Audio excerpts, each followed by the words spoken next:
The blood pooled beneath Daniel Ruiz's motionless body as 15,000 spectators sat in stunned silence, their cheers dying in their throats like prayers cut short. Night Terror, the massive black bull that had just ended a man's life, snorted and pawed at the dirt arena floor, his hooves still stained crimson.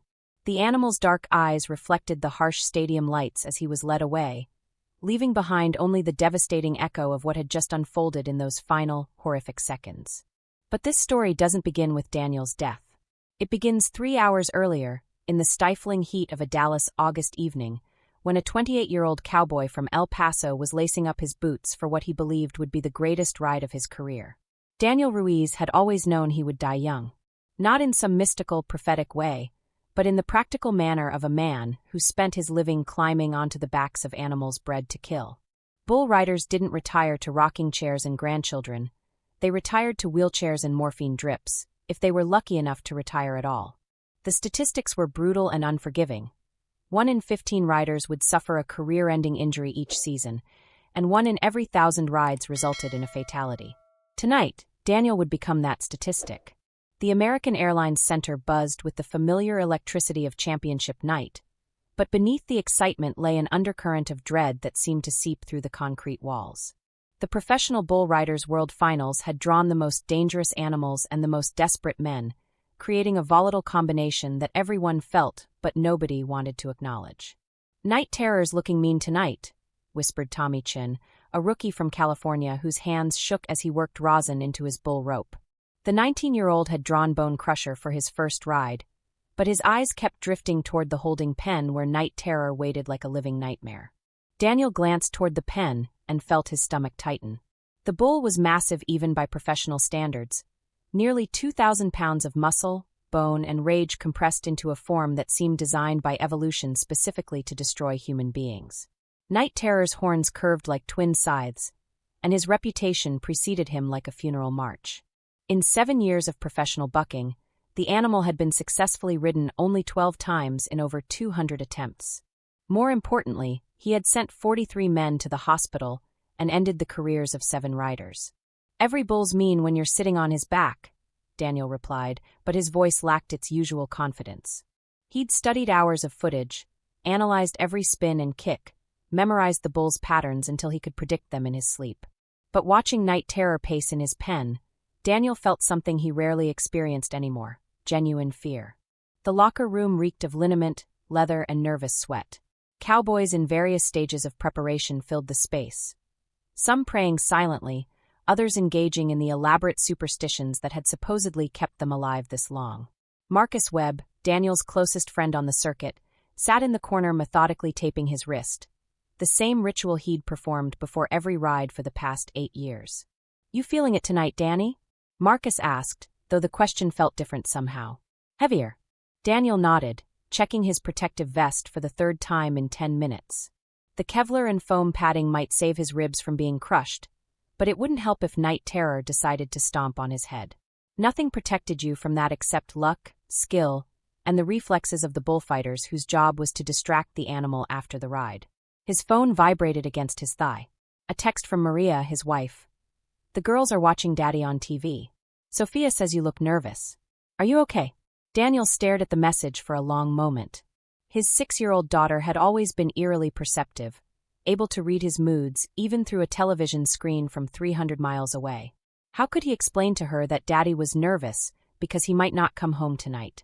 How could he tell his wife that the prize money for winning tonight, enough to pay off their ranch and secure their daughter's futures, might not be worth the risk he was about to take? "Riders, first section, you're up in 15 minutes. Jack Schultz's gravelly voice cut through the locker room chatter like a blade. The other cowboys began filing out, but Daniel remained seated, staring at his reflection in his phone's black screen. At 28, he was already considered ancient on a circuit where most riders peaked in their early 20s. His body bore the accumulated damage of nearly a decade of professional bull riding. A crooked nose, 3 broken ribs, a separated shoulder, and countless concussions that had left him with chronic headaches and occasional memory lapses. Maria had been after him to quit for 2 years now, ever since the incident in Las Vegas when a bull named Devastation had nearly crushed his spine. The doctors had told him he was lucky to walk away, but Daniel knew it wasn't luck. It was borrowed time, and the debt was coming due. "You sure about this, brother?" Marcus appeared beside him, his own gear secured and ready. "You've been riding tight all season. Maybe tonight ain't the night to take chances with that bull." Daniel looked at his friend, seeing the concern etched in the lines around Marcus's eyes. They'd traveled the circuit together for 5 years, watched each other get broken and patched back together, shared hotel rooms and hospital rooms, and the strange brotherhood that only existed between men who risked their lives for 8 seconds at a time. "I need this ride, Marcus. One more championship, and I can walk away. Set up the girls for college, pay off the ranch. Maria won't have to worry about money anymore. Money don't mean nothing if you're dead, Danny." The words hung in the air between them, prophetic in their simplicity. Daniel stood and shouldered his equipment bag, the weight of it familiar against his back. How many times had he carried this same bag into arenas across the country? How many times had he walked this same walk, felt this same mixture of fear and anticipation coursing through his veins? 8 seconds, he said, more to himself than to Marcus. Just 8 more seconds. The staging area behind the chutes was chaos incarnate. Bulls snorted and crashed against metal gates while cowboys made final adjustments to their rigging. The smell of dust, leather, and animal musk filled the air, mixing with the distant roar of the crowd that had paid good money to watch men risk their lives for sport. Daniel found his assigned chute and peered down at Night Terror. The bull stood perfectly still, his massive head lowered, but Daniel could see the intelligence in those dark eyes. This wasn't just an animal. This was a gladiator, a professional athlete in his own right who had built a career on destroying human dreams. "He's been waiting for you," said Pete Morrison, the stock contractor who owned Night Terror. Pete was a weathered man in his 60s who'd been raising bucking bulls for 30 years. "I swear that bull knows it's championship night. He's been restless all day like he knows what's coming." Daniel nodded, not trusting his voice. He could feel the eyes of the other riders on him, could sense their mixture of respect and relief that they weren't the ones who had drawn this particular nightmare.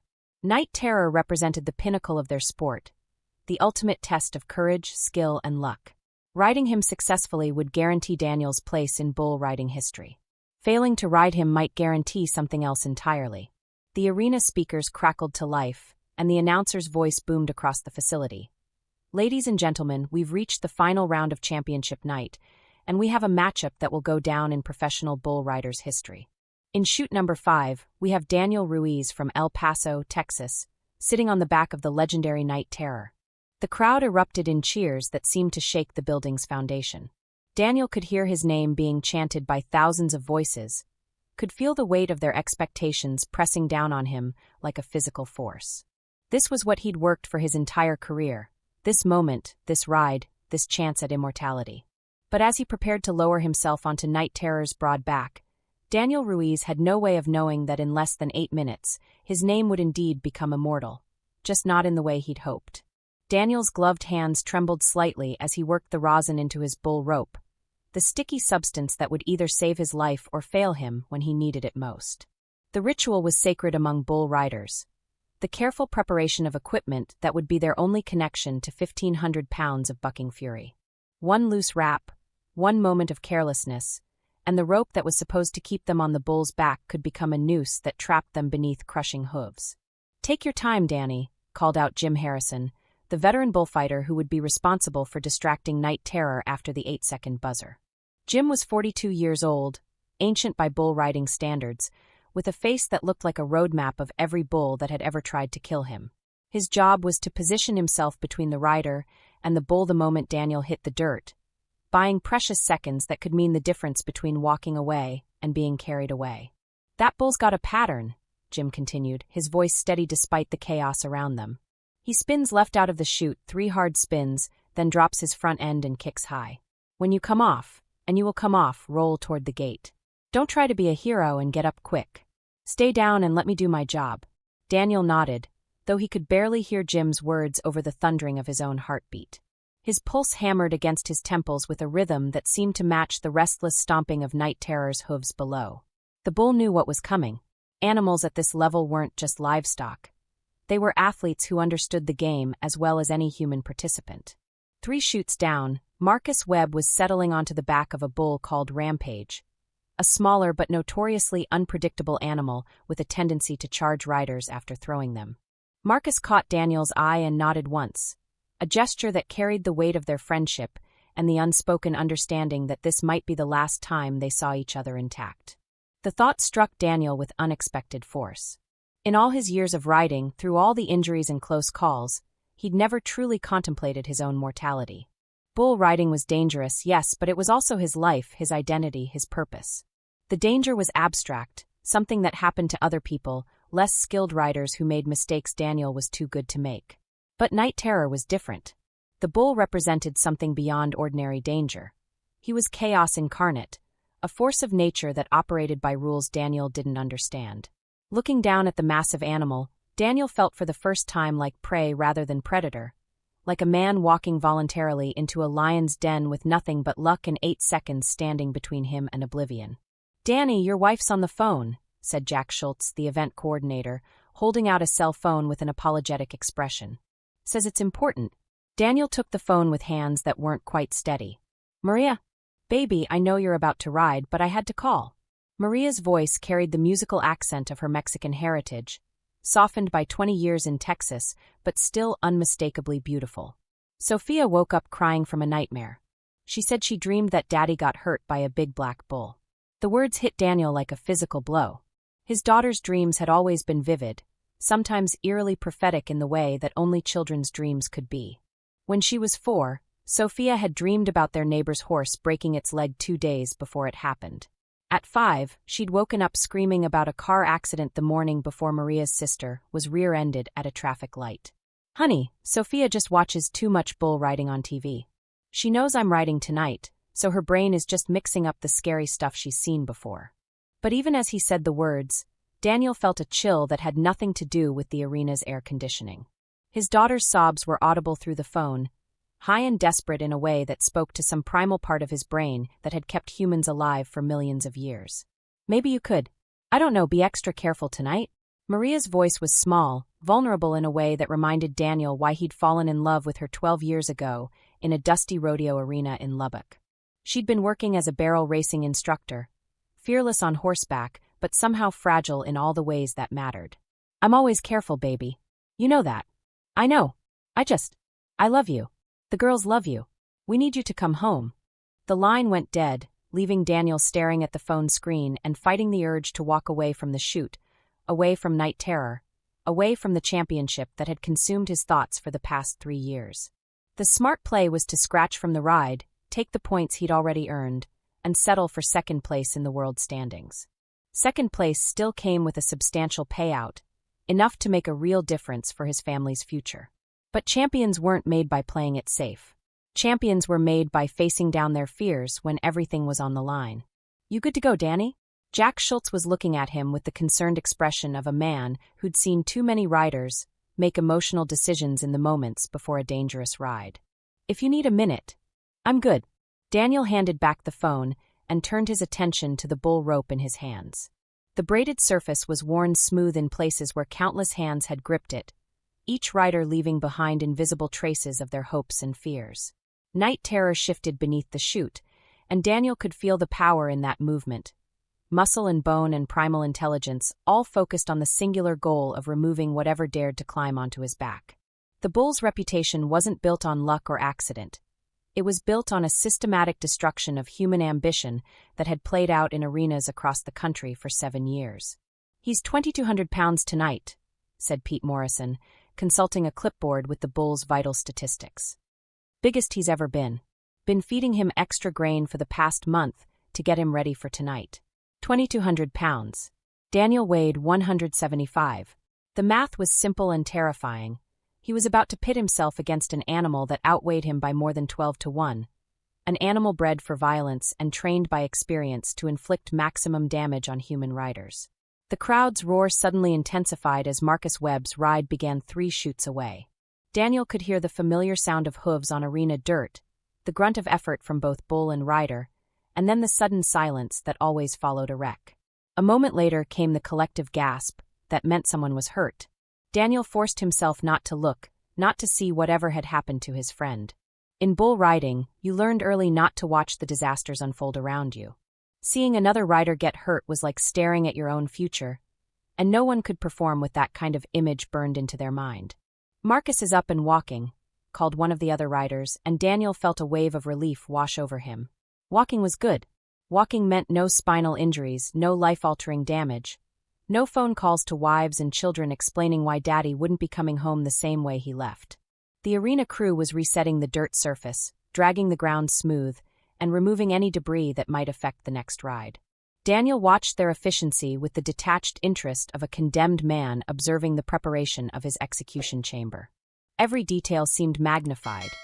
The precision of the tractors, the concentration on the workers' faces, the way the stadium lights cast harsh shadows across the freshly groomed surface. "Time to get on, Danny," said the chute boss, a compact man named Rodriguez who'd been helping riders mount bulls for 15 years. "He's standing good right now, but he won't stay that way long." Daniel nodded and began the careful process of lowering himself onto Night Terror's back. The bull's hide was warm beneath his legs, the muscles beneath the skin rippling with barely contained energy. This close, Daniel could smell the animal, a mixture of sweat, dust, and something indefinably wild that spoke to the part of the brain that remembered when humans were prey rather than predators. Night Terror's ears flicked back, acknowledging the presence of the rider, but the bull remained still. Some animals fought the moment a rider settled into position, but Night Terror was too experienced for such displays. He knew that his time would come soon enough, that in less than 60 seconds he would have his chance to demonstrate why he was the most feared bull in professional rodeo. Daniel worked his gloved hand into the rope handle, feeling for the perfect grip that would give him maximum control without trapping him if things went wrong.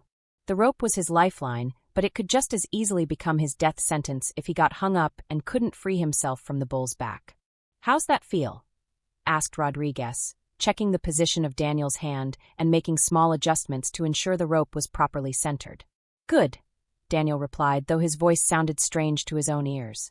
Everything felt surreal, like he was watching someone else prepare for this ride while his mind floated somewhere above the chute, observing but not quite participating. The arena speakers crackled again. "Ladies and gentlemen, we're moments away from what could be the ride of the night. Daniel Ruiz, currently second in the world standings, needs a score of 87 points to claim his first professional bull riders world championship. Standing between him and that championship is Night Terror, the bull that has ended more careers than any other animal in the sport's history." Daniel tried to block out the announcer's words, tried to focus on the familiar routine of preparation, but the crowd's energy was infectious and terrifying. 15,000 people were on their feet, their voices combining into a sound like breaking waves that seemed to shake the building's steel framework. "You ready for this?" Rodriguez asked, his hand on the gate latch that would release Night Terror into the arena. Daniel looked down at the bull one more time, seeing his own distorted reflection in the animal's dark eye. For a moment, man and beast regarded each other with mutual respect and acknowledgement. They were partners in this dance, albeit unwilling ones, bound together by 8 seconds that would determine both their fates. "Let's do this," Daniel said and pulled his hat down tight. "If that story's already getting to you, subscribe to the channel and leave your like so you don't miss any of our stories." The gate exploded open like a bomb had detonated, and Night Terror launched himself into the arena with a violence that defied physics. Daniel felt his world turn upside down as 2,200 pounds of fury erupted beneath him, the bull's massive body twisting and contorting in ways that seemed impossible for an animal of his size. The first jump was always the worst, that initial explosion when the bull went from standing still to airborne in the space of a heartbeat. Daniel's teeth clacked together as Night Terror's hooves left the ground, and for a moment they were flying, suspended in time and space with nothing but momentum and prayer keeping them aloft. Then gravity reasserted itself, and they crashed back to Earth with an impact that rattled Daniel's bones and sent shockwaves up his spine. Night Terror's front hooves hit the dirt like sledgehammers, and immediately the bull was spinning left, just as Jim Harrison had predicted, his massive head whipping around as he tried to see the human clinging to his back. Daniel's world became a kaleidoscope of spinning lights, dust, and deafening noise. The crowd's roar seemed to come from everywhere and nowhere at once, distorted by the centrifugal force that was trying to tear him from his seat. His free arm windmilled frantically as he fought to maintain his balance, every muscle in his body straining against the forces that wanted to launch him into space. 3 seconds. The digital clock on the scoreboard showed 3 seconds, which meant 5 more to go, 5 more seconds that felt like 5 more hours. Night Terror's spin was gaining momentum rather than slowing down, each revolution more violent than the last, and Daniel could feel his grip beginning to weaken despite the rosin and tape that bound his hand to the rope. The bull's hooves drummed against the arena floor in a rhythm that Daniel felt in his chest, a percussion that seemed to sync with his hammering heartbeat. Somewhere in the chaos, he could hear Jim Harrison's voice shouting instructions, but the words were lost in the maelstrom of sound and motion that surrounded him. Night Terror suddenly changed direction, breaking his leftward spin and launching into a series of bone-jarring bucks that lifted Daniel high into the air before slamming him back down onto the bull's broad back. Each impact drove the air from Daniel's lungs, and he could taste blood where he'd bitten his tongue during one particularly violent landing. For seconds, the scoreboard clock seemed to be moving through molasses, each tick an eternity of pain and struggle. Daniel's shoulder was screaming where it had been wrenched during one of Night Terror's direction changes, and he could feel something grinding in his lower back that definitely wasn't supposed to grind. But he was still on. Against all odds, despite Night Terror's best efforts, Daniel Ruiz was still mounted and still fighting. The crowd sensed it too. Their cheers had taken on a different quality, rising from mere entertainment to genuine amazement as they witnessed something special unfolding in the arena. Night Terror seemed to sense that his usual tactics weren't working. The bull paused for a fraction of a second, his massive head swiveling as if he was calculating his next move, and in that moment Daniel felt a surge of hope. Maybe, just maybe, he could ride this monster. Maybe tonight was his night after all. That was when Night Terror made his move. The bull dropped his massive head between his front legs and kicked his hind feet toward the arena lights, executing the signature maneuver that had destroyed so many careers. Daniel felt himself being launched forward, his center of gravity shifting as Night Terror's back end rose beneath him like a catapult. 5 seconds. Daniel fought desperately to regain his seat, his free arm flailing as he tried to pull himself back into position, but Night Terror wasn't finished. The bull landed hard and immediately launched into another series of jarring bucks, each one more violent than the last. Daniel's hand was cramping around the rope handle, his fingers starting to lose feeling from the constant strain and the circulation being cut off by his death grip. His legs were losing their grip on the bull's sides, and he could feel himself sliding backward toward Night Terror's powerful hindquarters. 6 seconds. 2 more seconds, and he would be a world champion. 2 more seconds and all the pain, all the sacrifices, all the years of breaking his body would be worth it.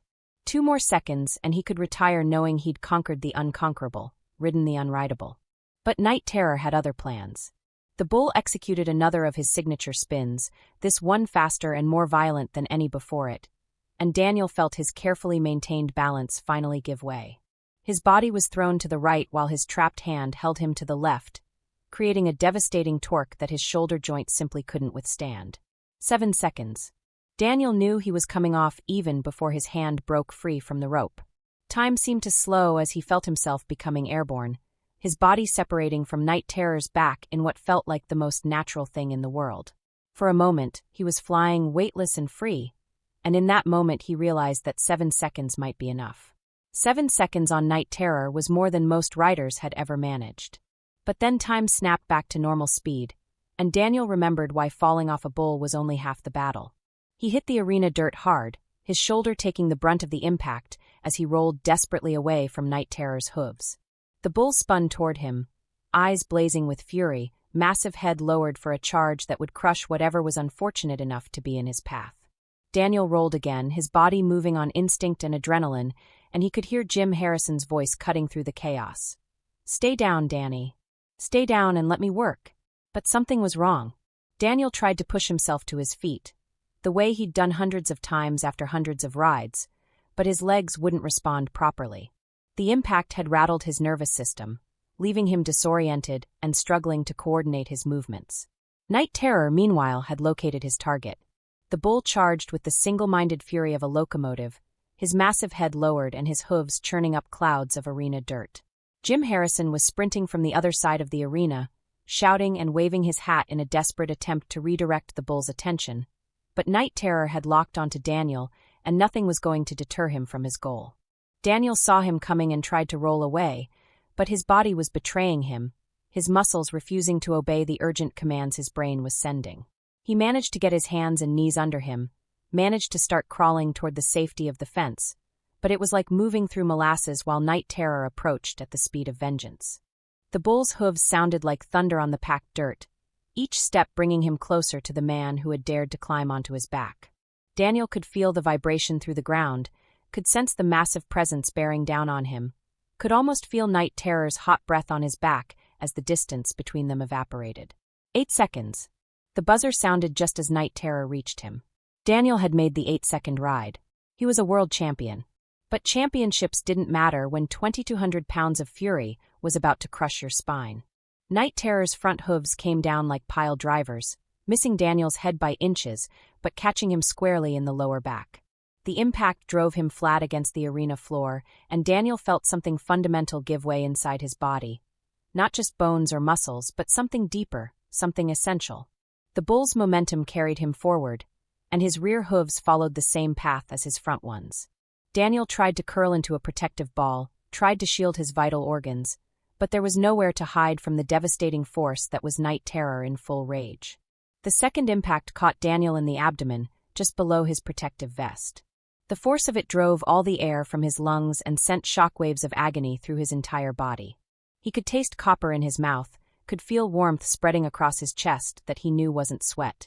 Night Terror spun around for another pass, but by then Jim Harrison had reached them, positioning himself between the bull and the fallen rider with the suicidal courage that defined his profession. The bullfighter waved his hat and shouted, drawing Night Terror's attention away from Daniel and toward himself. "Get up, Danny! Get up and get to the fence." Jim's voice was desperate, strained with the effort of staying between the bull and the rider while Night Terror tried to find a way around him. But Daniel couldn't get up. His body wasn't responding to his commands anymore, wasn't obeying the signals his brain was frantically sending. He could move his arms, could turn his head, but everything below his chest felt disconnected, foreign, like it belonged to someone else. The arena medical team was already in motion, sprinting across the dirt with their emergency equipment, but they seemed impossibly far away. The crowd had gone silent, their cheers dying in their throats as they realized that something was seriously wrong in the arena below. Daniel tried to speak, tried to call out that he was okay, but when he opened his mouth, only blood came out. The metallic taste filled his mouth, and he could feel it running down his chin onto the arena dirt that was already stained red. Night Terror made one more charge at Jim Harrison, but the bullfighter was ready for him, sidestepping at the last moment and directing the bull toward the exit gate where the pickup men were waiting. The bull's fury was beginning to fade, his job done, his dominance reasserted. As Night Terror disappeared through the gate, Daniel found himself alone in the center of the arena, surrounded by 15,000 people who were watching him die. The medical team reached him first, their hands moving with professional efficiency as they assessed his injuries. Daniel could see their faces above him, could read the concern in their eyes even through the surgical masks they wore. One of them was speaking into a radio, calling for more equipment, more help, more of everything they were going to need to keep him alive. "Daniel, can you hear me?" The voice belonged to Dr. Sarah Martinez, the arena's head medical officer, a woman who had seen more bull riding injuries than she cared to remember. "Daniel, if you can hear me, try to squeeze my hand." Daniel tried, but his hand wouldn't respond. He could see Dr. Martinez's concerned face, could understand her words, but his body was shutting down system by system, like a machine running out of power. The arena lights seemed to be getting dimmer, or maybe his vision was fading. The sounds around him, the medical team's urgent voices, the murmur of the crowd, the distant sound of Night Terror being loaded into a transport trailer, all seemed to be coming from very far away. Daniel thought about Maria and the girls, about the promise he'd made to be extra careful, about Sophia's nightmare and her tears when she'd dreamed about the big black bull. His daughter had tried to warn him, had tried to save him, but he'd been too proud to listen, too focused on his own ambitions to hear the wisdom in a 6-year-old's fears. The championship buckle would have his name on it. He'd made the ride, had conquered Night Terror for 8 seconds, had achieved everything he'd worked for his entire career. But as he lay there in the arena dirt, feeling his life ebbing away like water through his fingers, Daniel realized that no championship was worth the price he was about to pay. The silence in the American Airlines Center was deafening. 15,000 people held their collective breath as the medical team worked frantically over Daniel's motionless form, their movements precise despite the urgency that radiated from every gesture. The arena lights cast harsh shadows across the scene, turning the medical emergency into something that resembled a stage play performed under spotlights. Dr. Sarah Martinez pressed her stethoscope against Daniel's chest and heard what she'd feared most. The wet, gurgling sound that meant internal bleeding was filling his lungs. His pulse was weak and thready, his blood pressure dropping despite the 4 fluids her team was pushing into his system. 23 years of emergency medicine had taught her to recognize when a patient was dying, and Daniel Ruiz was dying. "We need to get him to Parkland now," she said into her radio, her voice steady despite the chaos around her. "Tell them we have a bull rider with massive internal trauma, probable ruptured spleen, possible liver laceration. ETA 15 minutes. The ambulance crew was already moving, wheeling the stretcher across the arena floor with practiced efficiency. Daniel's face was pale beneath the oxygen mask they'd strapped over his mouth and nose, his eyes closed as if he was simply sleeping rather than fighting for his life. In the stands, the crowd watched in stunned silence as their evening's entertainment transformed into something far more serious. Many of them had come expecting thrills and excitement, the manufactured danger of professional bull riding where everyone walked away battered but intact. This was different. This was real. This was death approaching in real time under the fluorescent glare of stadium lighting. Marcus Webb vaulted over the arena fence and sprinted toward the stretcher, his own aches and pains forgotten in the face of his friend's crisis. He'd been thrown by Rampage in spectacular fashion, landing hard on his shoulder and collecting a mild concussion for his troubles, but that seemed insignificant now. Daniel was his traveling partner, his roommate on the road, the closest thing to a brother he'd ever had. "How bad is it, Doc?" Marcus asked, keeping pace with the stretcher as they moved toward the exit tunnel. Dr. Martinez looked at him with eyes that had seen too much trauma, too many young men broken by the sport they loved. "Bad," she said simply. "You need to call his family." The words hit Marcus like a physical blow. In the bull riding world, "call his family" was code for something no one wanted to acknowledge directly. It meant that time was running out, that loved ones needed to say goodbye while they still could. Marcus pulled out his phone with shaking hands as the ambulance doors slammed shut and the vehicle disappeared into the Dallas night, its siren wailing like a morning song. Maria's number was in his contacts under Danny's wife, a simple designation that carried the weight of friendship and responsibility. She answered on the first ring. "Marcus, how did Daniel do?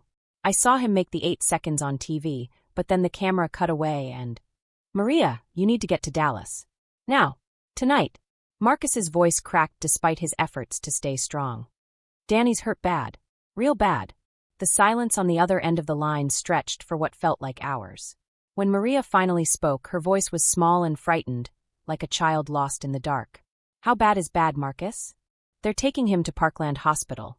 You need to get in the car right now and drive up here. Call your sister to watch the girls, call whoever you need to call, but get here as fast as you can." 300 miles away in Fort Worth, Maria Ruiz stared at herself in the bathroom mirror and tried to process what Marcus had just told her. An hour ago, she'd been cheering as her husband rode Night Terror to a successful 8-second buzzer.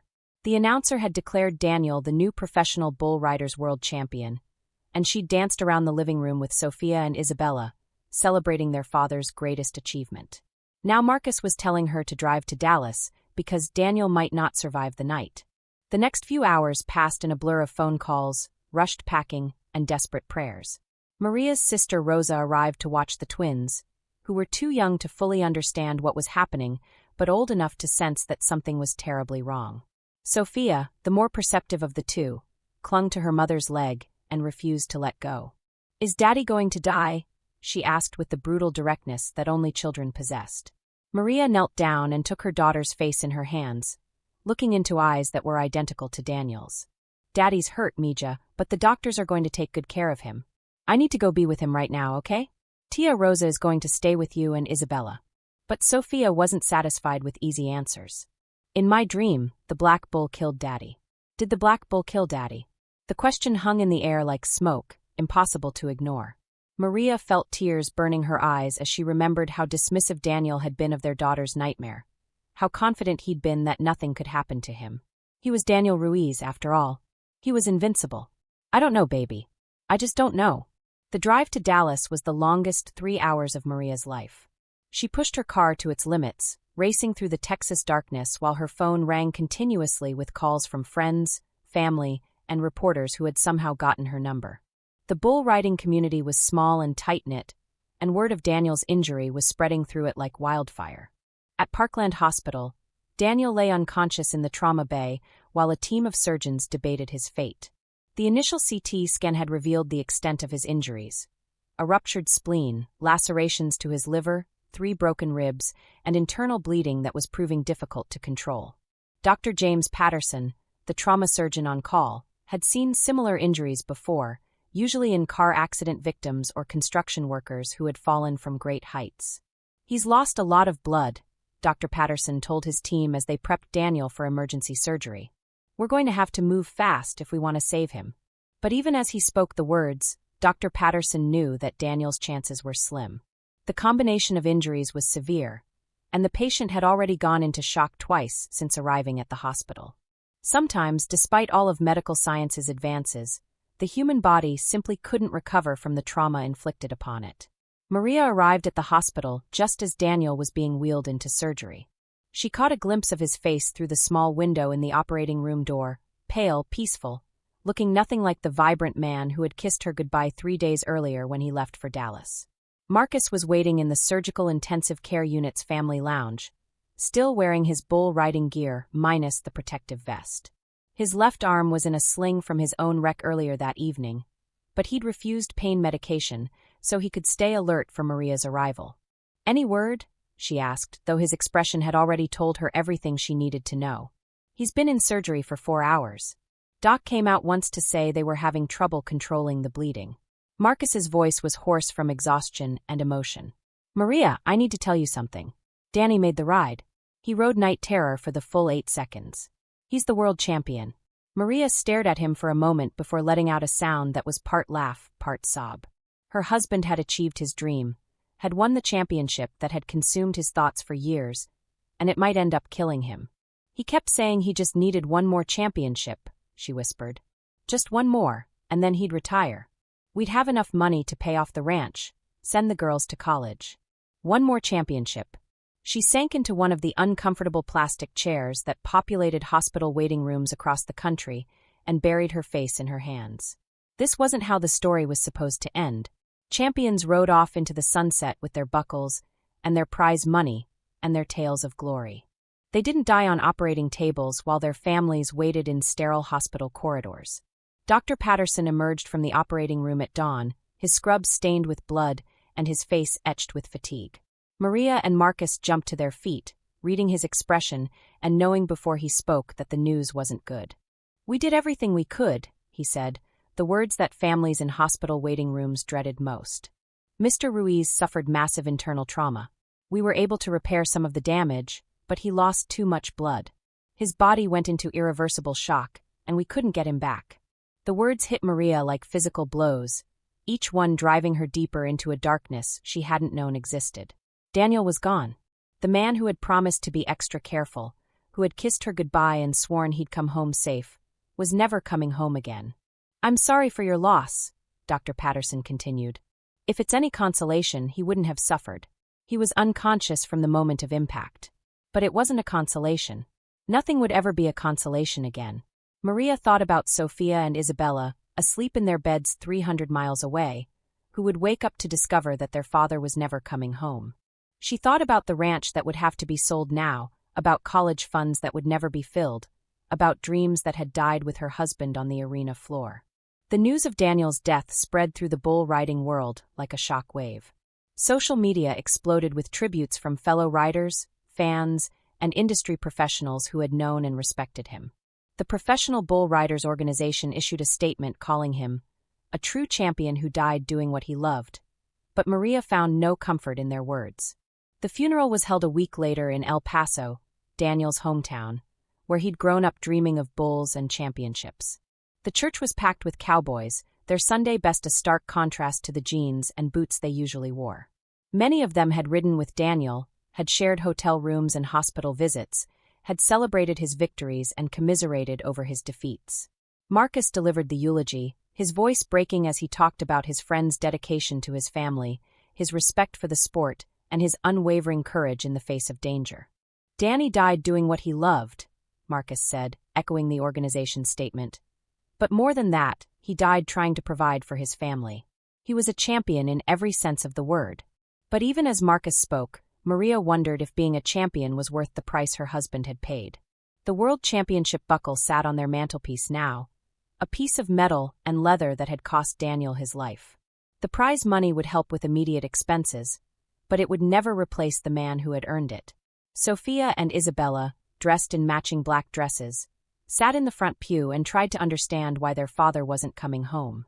Isabella, the younger twin, kept asking when Daddy would be back from his long trip, while Sophia seemed to grasp the finality of what had happened. She clutched the wooden cross their grandmother had given her, the same one Maria had held during Daniel's final ride. After the funeral, Night Terror was quietly retired from professional bull riding. The stock contractor, Pete Morrison, couldn't bring himself to put the animal back in competition after what had happened in Dallas. The bull lived out his remaining years on Morrison's ranch, never again carrying a rider on his back, never again hearing the roar of a crowd or feeling the rush of competition. But Night Terror's legend lived on.